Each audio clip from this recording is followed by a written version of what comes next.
بھولتا بار بار ہے اور خطائیں بھی بار بار کرتا ہے۔ خطا کرنے والا اور بھول جانے والا اللہ کی بارگاہ میں ایسا نہیں ہے کہ وہ ہمیشہ کے لیے ناکارہ ہے، بلکہ اللہ تعالیٰ نے اسے زندگی میں بار بار موقع دیے ہیں کہ تو اپنی خطاؤں سے اور اپنی بھول سے پھر سے دوبارہ اپنی اچھی زندگی میں آ جا، اور اسی کو ہم توبہ کہتے ہیں۔ توبہ کا جو آپشن رکھا گیا ہے انسانوں کے لیے، مسلمانوں کے لیے خاص طور پر، بہت ہمت والا ہے دروازہ ہے، بہت ہمت والا دروازہ ہے۔ اور اسی وجہ سے حدیث پاک میں یہ ہے کہ گناہ کرتا ہے بندہ، پھر توبہ کرتا ہے، پھر گناہ کرتا ہے، پھر توبہ کرتا ہے، یہ کرتا رہتا ہے۔ فرشتے اللہ کی بارگاہ میں عرض کرتے ہیں کہ مولا یہ تو بار بار وہی کرتا ہے، پھر توبہ کرتا ہے۔ اگر ہمارے ساتھ کوئی غلطی ایک بار دو بار کر دے، تیسری بار تو ہم اسے چھوڑیں گے بھی نہیں۔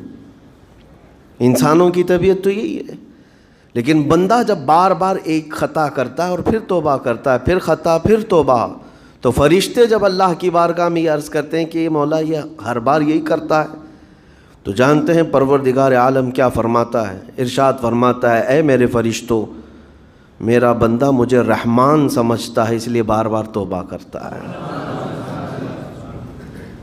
مجھے وہ ارحم الراحمین سمجھتا ہے، ورنہ کون بار بار اللہ تبارک و تعالیٰ کی بارگاہ میں دروازہ کھٹکھٹاتا۔ تو رب تبارک و تعالیٰ ارحم الراحمین ہے، یہ تصور ہر مسلمان کے ذہن میں ہے، اس کی وجہ سے وہ کبھی مایوس نہیں ہوتا۔ اور شیطان کا سب سے بڑا حربہ کیا ہے جانتے ہیں آپ؟ سب سے بڑا بہکانے کا اور گمراہ کرنے کا اور ہمیشہ گناہوں میں ملوث رکھنے کا سب سے بڑا آلہ کہ بندے کو سب سے پہلے نا امید کرتا ہے، اب تیرا کیا ہوگا، تو بہت برباد ہو چکا ہے۔ یہ جو خیال شیطان ڈالتا ہے دل میں، اس کے بعد پھر وہ بندہ جری ہو جاتا ہے، اب میرے توبہ سے بھی کچھ ہونے والا نہیں ہے، جو جس طرح زندگی چل رہی چلنے دو، ارے 50 سال ہو گئے اب تک میں یہی کرتا رہا، اب کیا سدھروں۔ یہ جو خیالات ہے یہ شیطان ڈالتا ہے تاکہ اس کی کفر پر موت ہو جائے، تاکہ وہ ہمیشہ گناہوں کی موت مرے۔ نا امیدی جو ڈالتا ہے شیطان، اب میرے ساتھ کچھ ہونا نہیں ہے۔ نہیں میرے عزیزو، رحمت عالم صلی اللہ تعالیٰ علیہ وسلم کی بارگاہ میں کیسے کیسے لوگ آئے اور ارحم الراحمین نے ان کی توبہ قبول کی۔ آپ کو ایک بات میں بتاؤں، سیدنا عمر ابن خطاب رضی اللہ تعالیٰ عنہ کا دور ہے۔ مثنوی شریف میں مولانا روم فرماتے ہیں جنت البقیع آپ نے سنا ہوگا، قبرستان مدینے کا، مدینے کے قبرستان میں رات کے وقت ایک بوڑھا آدمی 80 سال کا جو بانسری بجاتا تھا اور اسی سے پیسہ کماتا تھا، اس کی بانسری میں بڑی اچھی لے تھی، بڑی سر اچھی تھی، لوگ سنتے تھے اور پیسے دیتے تھے، لیکن بڑھاپے میں جب سانس پھولنے لگ جاتی ہے، ہانپنے لگ جاتا ہے، سانس نہیں ٹھہرتی، تو بانسری کیسے بجتی؟ اس کی لے ٹوٹ جاتی، لہجے بدل جاتے۔ بوڑھا آدمی، اب اس کی بانسری سننے کو کوئی آتا نہیں تھا اور پیسے ملتے نہیں تھے، تھک ہار کر کے وہ آیا، رات کا وقت تھا، جنت البقیع قبرستان میں، 80 سال کی عمر کا ہو گیا ہے، اس نے بانسری توڑ دی، کہا زندگی بھر جس چیز سے میں کماتا تھا اب میری سانسوں نے جواب دے دیا، جسم پھولنے لگا ہے، سانس زیادہ آنے لگ گئی ہے، اب میرا کھانا پینا کیسا چلے گا؟ خیر ارحم الراحمین ہوں تو تیرا ہی بندہ، میرے اہل و عیال نہیں، میرے رشتہ دار نہیں، مجھے اگر تو بھوکا مارنا ہے تو اسی قبرستان میں مار دے، یا اگر میری زندگی باقی ہے تو میرے رزق کا انتظام کر دے۔ وہ رو رہا تھا 80 سال کی عمر میں۔ جب بندہ لاچار و مجبور ہوتا ہے تو پروردگار کو ہی یاد کرتا ہے۔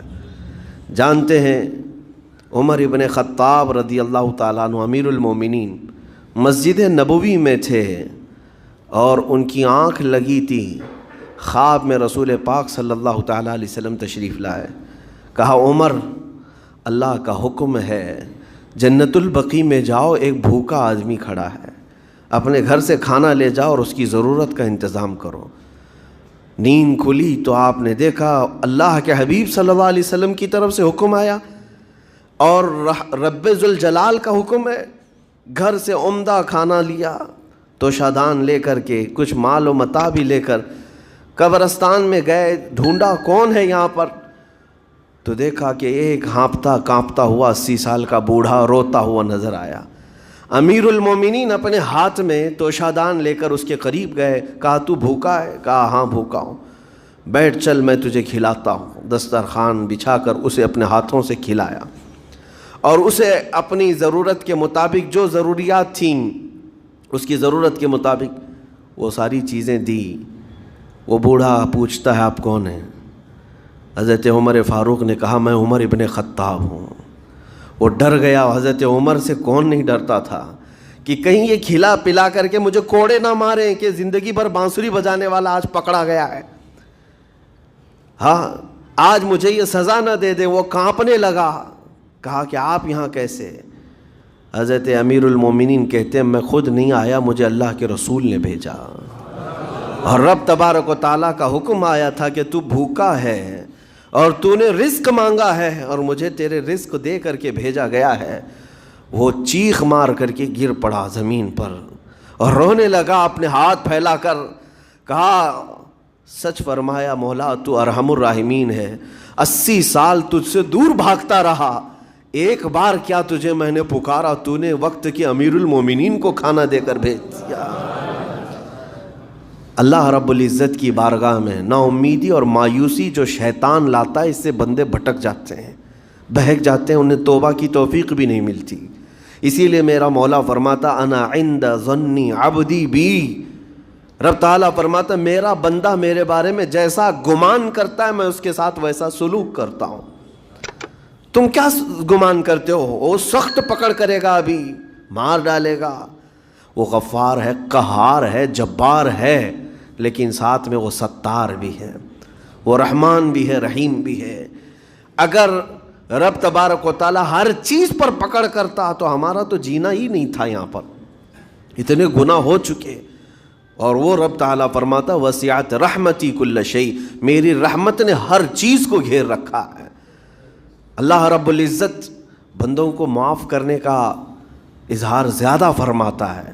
اور جانتے ہیں آپ، گناہ جب عام ہوتے ہیں، میں آپ کو اپنے گھر کی بات بتا دوں، میرے گھر میں آپ 4 دن کے مہمان بن کر کے آئے ہیں، کبھی میری کھڑکی توڑ رہے ہیں، کبھی دروازہ توڑ رہے ہیں، کبھی ہمارے گھر کے برتن پٹک رہے ہیں، کبھی فرشی اکھاڑ رہے ہیں، کب تک برداشت کروں گا؟ آپ کو نکال کر باہر کر دیں گے، مہمان نہیں، یہ بلا ہو گئی ہے، گھر سارا اجاڑ رہا ہے۔ ایک چیز پر چھوڑ دیا جائے، 2 چیز پر چھوڑ دیا جائے، یہ انسانوں کی فطرت ہے، انسانوں کی فطرت۔ لیکن رب کائنات اپنی کائنات میں ہم بندوں کو اتارا ہے، ہم نے کیا نہیں بگاڑا، اس اپنے گناہوں سے اس کی زمین کو لال کر دیا، ہاں اس کی نافرمانی سے ہم نے اس کائنات کے رنگ کو بدل دیا، کھلے عام گناہ، ننگا پن، بے حیائی، عیاشی، سب کچھ ہوتا رہا۔ اس کی کائنات ہے، اس کی زمین ہے، اس کی سلطنت ہے۔ اور ان گناہوں کی وجہ سے جانتے ہیں آپ، سمندر اللہ کی بارگاہ میں عرض کرتا ہے کہ مولا تو مجھے اجازت دے دے، میں ایسی طغیانی لاؤں گا کہ یہ سب ہلاک ہو جائیں گے۔ ہوائیں اللہ سے اجازت مانگتی ہیں، تو مجھے شدت دے دے، میں اتنا تیز اڑاؤں گی کہ ان کے پرخچے اڑ جائیں۔ لیکن جانتے ہو اللہ کی طرف سے جواب کیا آتا ہے؟ سمندر کو بھی رب تعالیٰ فرماتا ہے، ہواؤں کو بھی کہتا ہے رب تعالیٰ رک جاؤ، میں میرے بندوں کے انتظار میں ہوں، میرے بندوں کی توبہ کے انتظار میں ہوں کہ میرے بندے میرے پاس لوٹ آئیں گے۔ اسی لیے اللہ کے حبیب صلی اللہ تعالیٰ علیہ وسلم ارشاد فرماتے ہیں، اللہ تعالیٰ کو سب سے زیادہ خوشی کس بات کی ہوتی ہے جانتے ہیں؟ رب تعالیٰ اپنے بندوں سے کب خوش ہوتا ہے؟ مثال دے کر کے میرے آقا نے فرمایا، مثال دے کر سمجھایا، صحرا میں، ڈیزرٹ میں ریتیلے میدان ہوتے ہیں، اس کا سفر بڑا ڈینجر ہوتا ہے۔ آج بھی ڈیزرٹ ہیں بہت سارے، سہارا ڈیزرٹ کا نام سنا ہوگا آپ نے۔ ہم گئے ہیں 200-250 کلومیٹر تک آپ چلتے رہو گاڑی، نہ ایک درخت نظر آتا ہے، نہ پہاڑ نظر آتا ہے، نہ گھر نظر آتا ہے، کچھ بھی نہیں۔ اس طرف میدان ریت کا اور آسمان لگا ہوا دکھتا ہے، ادھر بھی آسمان، تنہا ہم اکیلے نظر آتے رہتے ہیں۔ صحرا کا جو سفر ہوتا ہے بہت کٹھن ہوتا ہے، نبی پاک صلی اللہ تعالیٰ علیہ وسلم مثال دیتے ہوئے ارشاد فرماتے، ایک بندہ اپنی اونٹنی لے کر، اس پہ ساز و سامان لے کر کھانے پینے کا صحرا کے سفر پر تھا، اور صحرا میں کھانا پانی بہت مقدار میں لی جاتی ہے کیونکہ کچھ ملتا نہیں، اور جلد سے جلد وہاں سے سفر گزار کر کے آنا۔ ایک بار اگر راستہ بھٹک گیا موت ہو جاتی ہے، وہاں پہ راستہ ملے گا نہیں، جس طرف بھی جاؤ تو لگے گا سیدھا ہی چل رہا ہوں، ڈائریکشن ہی نہیں پتہ ہوتے صحرا میں۔ حضور پاک صلی اللہ علیہ وسلم فرماتے ہیں ایک بندہ صحرا کے سفر میں اپنی اونٹنی کے ساتھ ساز و سامان لے کر سفر پر تھا، بیچ راستے میں اسے نیند آئی، سویا، سو کر کے اٹھا تو دیکھا اس کی اونٹنی ساز و سامان کے ساتھ غائب ہے، صحرا میں، بیچ صحرا میں۔ اب جو سواری تھی وہ غائب ہے، کھانا پانی تھا وہ غائب ہے، کچھ نہیں ہے ساتھ میں۔ گھبرا گیا، پریشان ہوا، اپنی اونٹنی کو ڈھونڈتا ڈھونڈتا تھک گیا، کبھی ادھر کبھی ادھر، کبھی ادھر کبھی ادھر، ہر جگہ کہیں کوئی نشان نظر نہ آئے۔ اور جب سواری نہیں ہے تو اب کئی 100 کلومیٹر کا بغیر کھانے پینے کے کیسے سفر کرتا؟ تھک ہار کر کے دوسرا دن ہو کہ تیسرا دن ہو، ایک جگہ وہ بندہ سو گیا، پھر سے سو گیا، اب راستہ بھی نہیں ملتا۔ سویا تو نیند سے اٹھا جب تو دیکھا اس کی اونٹنی بھی موجود ہے، اس کا ساز و سامان بھی ہے۔ یہ مثال ہے، یہ مثال ہے۔ میرے آقا صلی اللہ علیہ وسلم صحابہ سے اب پوچھتے ہیں، اے میرے صحابہ بتاؤ اس بندے کو جو صحرا میں گمشدہ اونٹنی جس کی مل جائے اسے خوشی کتنی ہوگی؟ صحابہ کہتے ہیں یا رسول اللہ اس کی تو جان میں جان آ گئی ہوگی، کیونکہ وہ جانتے تھے صحرا کا سفر کیا ہوتا ہے۔ کہا سب سے زیادہ اسے خوشی ہوگی کہ اس کا کھویا ہوا سامان مل گیا، کھوئی ہوئی سواری مل گئی۔ میرے آقا صلی اللہ علیہ وسلم فرماتے ہیں گمشدہ اونٹنی کے ملنے پر جیسے اس مسافر کو خوشی ہوئی، اس سے کئی زیادہ بڑھ کر کے رب تعالیٰ کو اس وقت خوشی ہوتی ہے جب ایک گنہگار بندہ واپس توبہ کر کے اس کی بارگاہ میں آتا ہے۔ رب تعالیٰ کی بارگاہ میں جب بندہ پلٹ کر کے آتا ہے، رب تعالیٰ فرشتوں پر اس